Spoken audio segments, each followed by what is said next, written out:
Hello, എല്ലാവർക്കും സുഖമല്ലേ? അപ്പം ഇന്ന് നമ്മൾ തനിനാടൻ ഒരു റെസിപ്പി ആയിട്ട് വന്നേക്കണം കേട്ടോ. തനിനാടൻ പാവയ്ക്കയും മാങ്ങയും കൊണ്ടുള്ളൊരു കറിയാണ്. അപ്പം അതിനായിട്ട് ഞാനൊരു 2 ഇടത്തരം സവോള കട്ടി കുറച്ച് അരിഞ്ഞ് ഒരു പാത്രത്തിലിട്ട് ഇട്ടിട്ടുണ്ട്. അതിൻ്റെ കൂടെ തന്നെ ഒരു കഷ്ണം ഇഞ്ചി നീളത്തിൽ അരിഞ്ഞതും, അത്യാവശ്യം വലിയ കഷ്ണം ഇഞ്ചി കേട്ടോ, അതും ഒരു 4-5 പച്ചമുളകും കൂടെ ചേർത്ത് കൊടുത്തിട്ടുണ്ട്. പച്ചമുളക് എരിവിന് മെയിനായിട്ട് നമ്മൾ പച്ചമുളക് എടുക്കുന്നത്, അപ്പോൾ പച്ചമുളകും കൂടെ ആവശ്യത്തിന് ചേർത്തിട്ടുണ്ട്. ഒരു 4 സ്പൂണ് മല്ലിപ്പൊടി അതോട് ചേർത്തിട്ടുണ്ട്. അതിൻ്റെ കൂടെ ഒരു 1/2 ടീസ്പൂൺ മഞ്ഞൾപ്പൊടി, 1/2 ടീസ്പൂൺ കാശ്മീരി മുളക് പൊടി, ആവശ്യത്തിന് ഉപ്പ്, പിന്നെ 2 സ്പൂണ് വെളിച്ചെണ്ണ തന്നെ ചേർക്കാൻ നോക്കണം കേട്ടോ.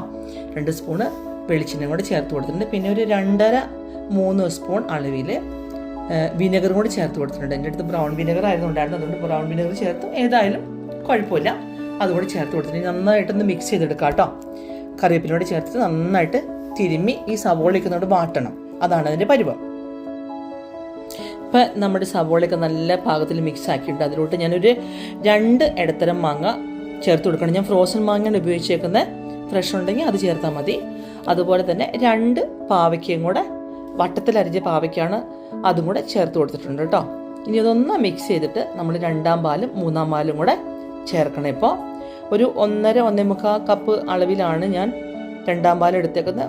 ഒരു കപ്പ് 3-ാം പാലും കൂടെ എടുത്തിട്ടുണ്ട്. അപ്പം നമുക്ക് ആ പാലും കൂടെ ഇതിലൂടെ ചേർത്ത് കൊടുക്കാം. എന്നിട്ട് നന്നായിട്ടൊന്ന് ഇളക്കിയിട്ട് ഒന്ന് അടുപ്പിൽ വെച്ച് തിളപ്പിച്ചെടുക്കാം കേട്ടോ. ഈ പാവയ്ക്കും മാങ്ങയൊന്നും ഡീഫ്രോസ്റ്റ് ചെയ്യേണ്ട കാര്യമില്ല, നമുക്ക് ഡയറക്റ്റ് ഈ കറിയിലോട്ട് ചേർത്ത് കൊടുക്കാം. അപ്പം നല്ല ഇങ്ങനെ അലുത്ത് പോവാതെ കിട്ടിക്കോളും. അപ്പം അതുകൊണ്ട് ചേർത്ത് കൊടുത്ത് നമുക്കൊന്ന് തിളപ്പിച്ചെടുക്കാം. ഈ പാവയ്ക്ക ഒരുപാട് വെന്ത് പോകണ്ട കേട്ടോ. ഈ കറി ശരിക്കും പാവയ്ക്ക ഇഷ്ടമില്ലാത്തവരും കൂടെ ഇഷ്ടപ്പെടുന്ന ഒരു തരത്തിലൊരു കറിയാണ് കേട്ടോ. അപ്പോൾ നല്ല ചോറിൻ്റെ കൂടെ നല്ല അടിപൊളിയാണ് തന്നെ. അപ്പോൾ പിന്നെ ഇതിനകത്ത് പാൽപ്പൊടി ചേർക്കേണ്ടവർക്ക് തേങ്ങാപ്പാൽപ്പൊടി കിട്ടുമല്ലോ, അത് ചേർക്കേണ്ടവർക്ക് അത് ചേർക്കണമെങ്കിൽ കുഴപ്പമില്ല. പക്ഷേ അതിൽ ടിൻപാലോ ഉപയോഗിക്കാം. പക്ഷെ ഞാൻ ആ തനി നാടൻ സ്റ്റൈലിന് വേണ്ടിയിട്ട് ഫ്രഷ് തേങ്ങ എടുത്തേക്കുന്നത് കേട്ടോ. അപ്പോൾ അതിനൊരു പ്രത്യേക രുചിയാണല്ലോ, നമ്മുടെ കുഞ്ഞുനാളിലൊക്കെ കഴിച്ചാൽ ഒരു ടേസ്റ്റ് വരും ചെയ്യും. അപ്പോൾ അത് ചേർത്തിട്ടുണ്ട്. ഇനിയിപ്പോൾ നമുക്കൊന്ന് അടച്ച് വെച്ച് വേവിച്ചെടുക്കാവേ. ഇപ്പോൾ നമ്മുടെ പാവയ്ക്കയും മാങ്ങ അത്യാവശ്യം തിളച്ചു വേവായിട്ടുണ്ട്. ഉടഞ്ഞു പോവാതെ നോക്കണം കേട്ടോ, ഒരുപാട് വെന്ത് പോയാലും അതിന് ടേസ്റ്റ് കിട്ടത്തില്ല. അപ്പോൾ ഇനി നമുക്ക് തീയൊന്ന് കുറച്ചിടാം. പാവയ്ക്കും മാങ്ങയ്ക്കും അത്യാവശ്യം വെന്തിട്ടുണ്ട്, തീയൊന്ന് കുറച്ചിട്ടു. അതിലോട്ട് നമുക്ക് ഇനി 1-ാം പാൽ ചേർത്ത് കൊടുക്കാം. ഞാൻ ഒരു കപ്പ് അളവിലാണ് 1-ാം പാലെടുത്ത് മാറ്റി വെച്ചേക്കുന്നത്. 1-ാം പാലും കൂടി ചേർത്തിട്ട് ഒന്നങ്ങ് ചെറുതായിട്ട് ഇളക്കി കൊടുക്കാം കേട്ടോ. ഇനി ചെറുതീയിൽ ഒരു 3-4 മിനിറ്റ് അടുപ്പിൽ ഇരുന്നോട്ടെ. ഒന്നങ്ങ് അടുപ്പിലിരുന്ന് തിളച്ച് കഴിഞ്ഞുമ്പോൾ നമുക്ക് ഇതിനിടയ്ക്ക് ആവശ്യത്തിന് ഉപ്പും കൂടെ ചേർത്ത് കൊടുത്തിട്ടുണ്ട്. ഉപ്പൊന്ന് നോക്കിയിട്ട് ഉപ്പും കൂടെ പാകത്തിന് ചേർത്ത് കൊടുക്കണം കേട്ടോ.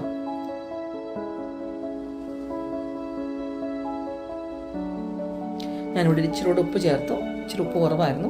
പിന്നെ പുളിയും എല്ലാം കൂടെ മിക്സ് ആയി കഴിയുമ്പോൾ നമുക്ക് അത് ലാസ്റ്റാണ് നമുക്കിന് കറക്റ്റ് ഉപ്പ് പാകത്തിന് അറിയാൻ പറ്റുള്ളൂ കേട്ടോ. അപ്പോൾ ഉപ്പും കൂടി ചേർത്ത് കൊടുത്തിട്ടുണ്ട്. ഇനി നമുക്കിതേ ഇപ്പോൾ ഒരു 4-5 മിനിറ്റ് ചെറുതീയിലൊന്ന് തിളന്ന് കഴിയുമ്പോൾ നമുക്ക് ഇതൊന്ന് ഓഫ് ചെയ്തിട്ട് കണ്ടപ്പോൾ നല്ല പാകത്തിനായി കുറുകി പാകത്തിനായിട്ടുണ്ട്. ഇനി നമുക്ക് അതിലോട്ട് താളിച്ചൊഴിക്കാം.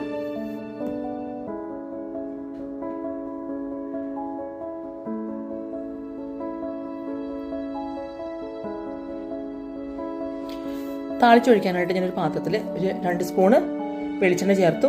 അതിലോട്ട് ഒരു കുറച്ച് ഉള്ളി ചെറുതായിട്ട് അരിഞ്ഞതും, ഒരു 2 വറ്റൽമുളകും കൂടി ചേർത്ത് കൊടുത്ത് കുറച്ച് കറിവേപ്പിലും കൂടെ കൂട്ടി നന്നായിട്ട് മൂപ്പിച്ചെടുക്കാവേ. ഇതിനോട് ചേർത്ത് കൊടുത്തു. നല്ല സൂപ്പറായിട്ടുള്ളൊരു കറിയാണ്, തനി നാടൻ സ്റ്റൈൽ. അപ്പം എല്ലാവരും ഒന്ന് ട്രൈ ചെയ്തിട്ട് അഭിപ്രായങ്ങൾ പറയണം കേട്ടോ. അപ്പോൾ തനി നാടൻ കറികളായിട്ട് നമുക്ക് വീണ്ടും കാണാം. Thank you, by.